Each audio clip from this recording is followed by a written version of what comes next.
Life should be fun, so let's play. Hey, what up? It's Kenny here with you for a brand new edition of the Kenny Ho Gaming Show. How are you? Hope all is well.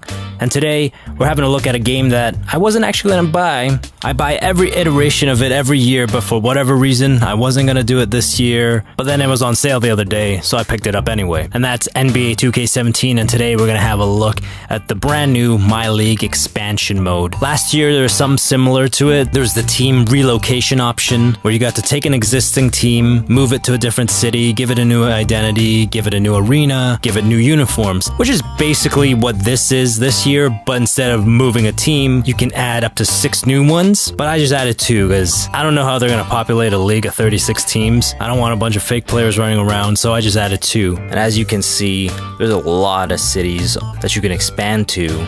But do you notice how it's very one-sided? Like everything's on the East Coast, a little bit to the west, but nothing down the middle. Pardon my ignorance, I don't know exactly what all those states are and where all the cities are down the middle. But come on, it's a video game. Put a couple cities in each of the states, or at least one per state in those central states. Because like, I'm pretty lucky, I live in Toronto. We have a sports team for every sports, including like even lacrosse. So I don't need to play a video game to get that fix. To get a team in my hometown. Do you have an NBA team in your hometown? And if you don't, did you see it on this map?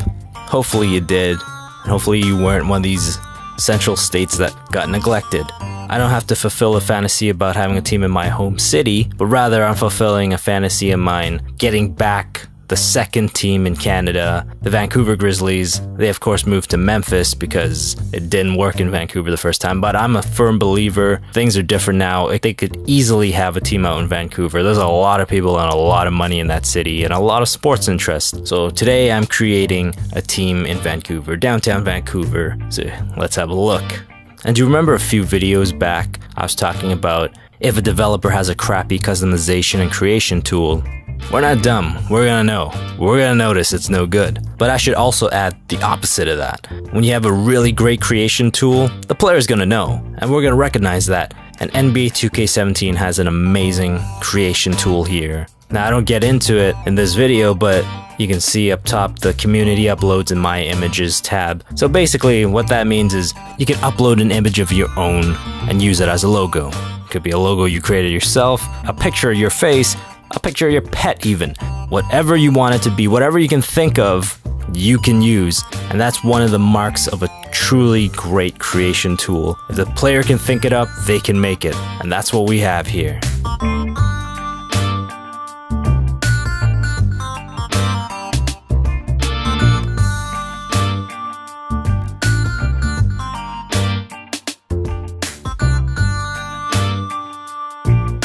I chose this gnarly wing skull one.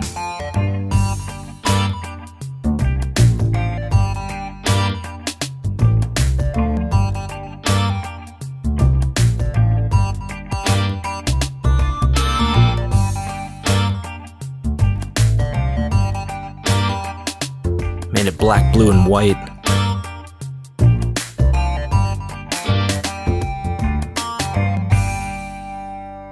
Creating an arena, there's about a dozen options, templates that you can choose from.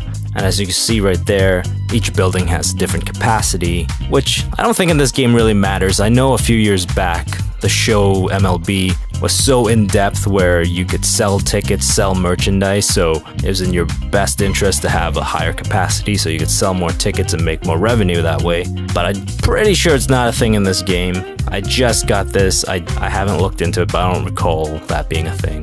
But what I went by was I tried to choose a building the same size as the one the Vancouver Canucks play out of, the Rogers Arena, but I'm not calling it that because that's so lame. If you don't live in Canada, Rogers is basically one of 2 telecommunication companies that has the monopoly on cable, phones, etc. So my guys are the Reapers. They play out of something that I've called the Cerberus Dungeon. And instead of giving the arena a short name, I've nicknamed it the Pit.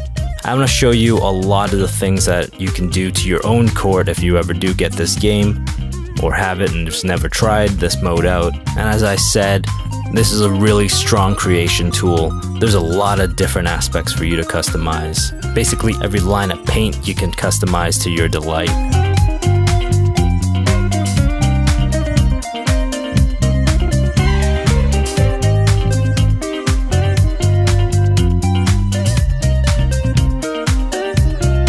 You can even put a bunch of text on it. This says Anacourt city name, so I followed directions and just put Vancouver on this first side here. And there's a bunch of different style fonts you can use, whatever color you'd like, whichever works.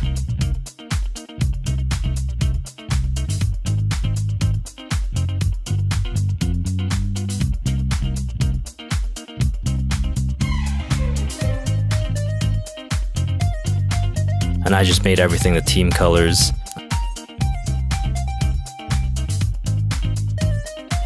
And on the other side, I thought it'd be boring if I just rinsed and repeated Vancouver, so I put the nickname of the city, Rain City, which is not only appropriate because that city rains all the time, but because we're gonna be raining trees, baby.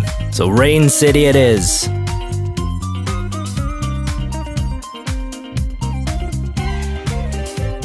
And I love this font that I found with Rain City, so I changed Vancouver to that as well, and just used the first font for the sideline stuff. And another mark of a strong creation tool is having lots of options for the player to choose from. And here, Jumbotrons. You might not think of it very much, but it's a big part of sporting events. And here you can choose from over 20 of them, which is awesome. And going through them, I like most of them. Has one caught your eye yet?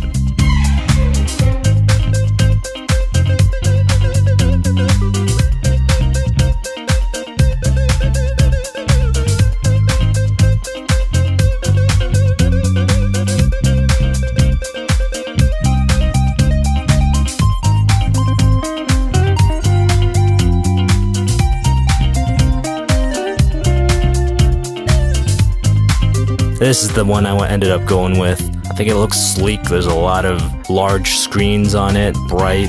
I think it looks great. You can pick different score tables, and you can even put any ads you want on there. Customize your basket. There's not a whole lot you can do in the basket. Really only 3 or 4 options. But I did what I could with it. But this is so friggin' cool. The fact you can customize sound effects in this for when you score an alley-oop, a 2-pointer, all the stuff you see on screen right now.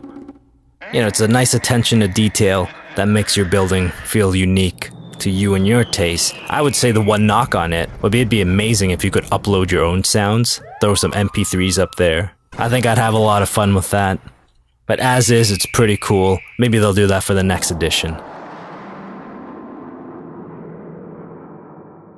Speaking of next edition, I'm going to end it right here. I know there's one more aspect. I feel like this video is running kind of long, and I know the final part, creating a uniform, I spent a lot of time on it. It took me a while to do it, so I think it's worthy of its own video. Alright, until then, thanks for watching, and take care.